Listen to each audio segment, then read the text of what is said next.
Henri Gougaud, bonjour. Bonjour. Un grand merci d'avoir accepté l'invitation de la Fringale culturelle pour je crois, une troisième fois. On s'était vu, en tout cas la fois dernière, pour le roman de Louise, Oui. sur Louise Michel. Et l'enfant de la neige aussi, je crois.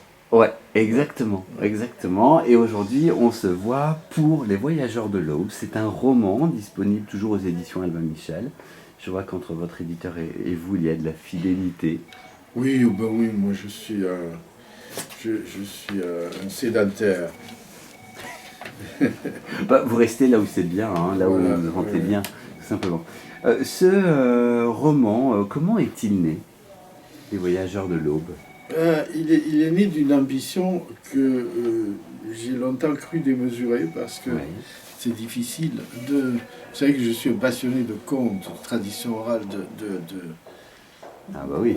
de contes, d'histoires qui créent la relation entre les gens. Et mon ambition, ça a été d'écrire un roman qui soit aussi un conte. Mais un roman, quand même. Avec une trame romanesque, avec des choses qui se passent entre les personnages. Il y a 5 personnages qui se retrouvent dans une maison dans le désert à attendre une caravane. Tous fuient quelque chose. Mais voilà, et il va se passer des choses entre eux, bien sûr. Et aussi, ils vont, parce que l'attente de la caravane en plein désert, il faut s'occuper quand même. Ils vont aussi se raconter des histoires et se raconter les uns les autres leur propre vie. Et d'ailleurs, raconter leur vie explique pourquoi ils sont là. Voilà.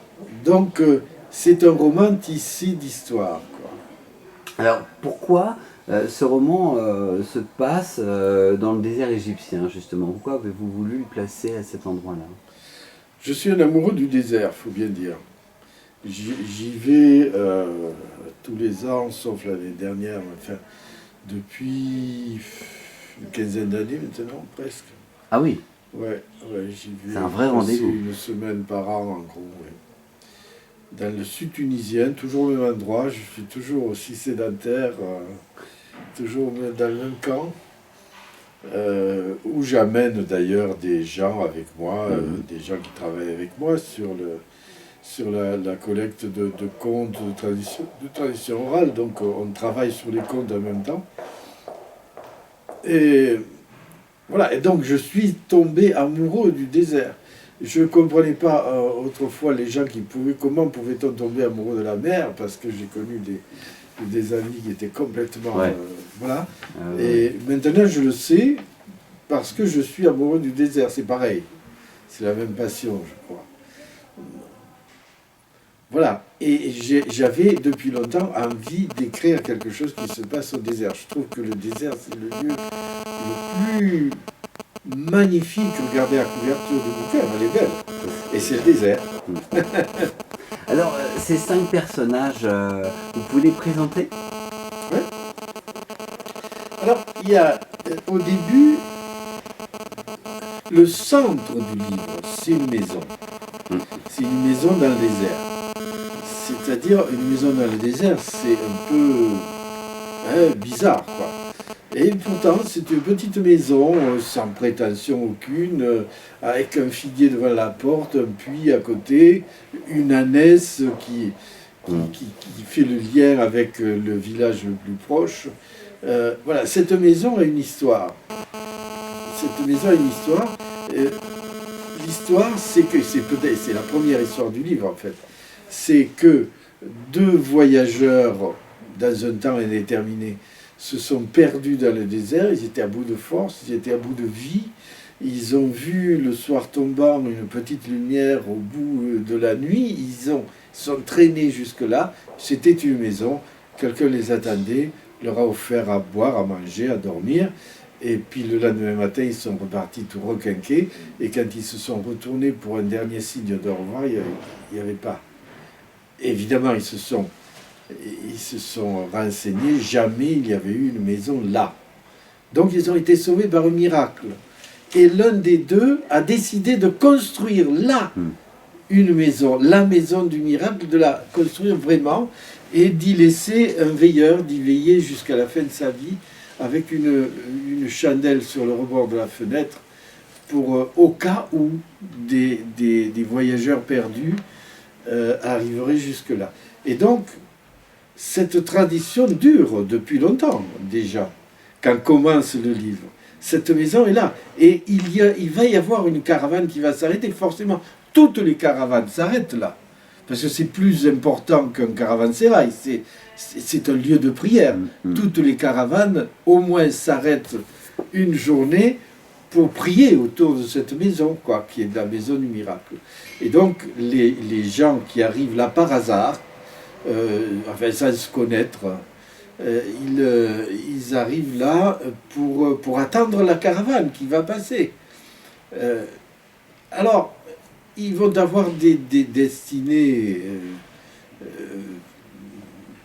originales, disons. Là, il y a une femme, une jeune femme, une belle femme, elle est enceinte.